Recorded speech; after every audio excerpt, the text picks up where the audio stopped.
create this smoky half wing with me using all C Cosmetics brushes. Starting with a black pencil, I'm creating a wing shape to the outer corner of my eye and softly smudging out using our detailed S03 brush.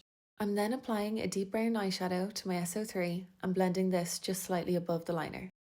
Using our S05, I'm applying a lighter brown to the very tip of the brush and again blending this slightly above the brown shade. Once most of the product is off my brush, I'm lightly blending upwards to create a flawless blend. Using our fluffy S07 and some bronzer, I'm placing my brush just above the crease, blending back and forth to softly add definition. I'm then going back in with the S05 from earlier with some of my face powder to brighten the lid.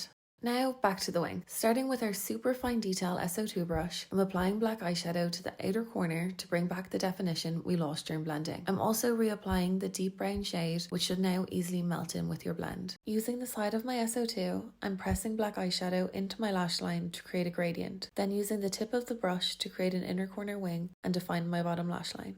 And that's it. I love how this look is soft, yet still adds sultry definition to the eyes. Perfect for day or night.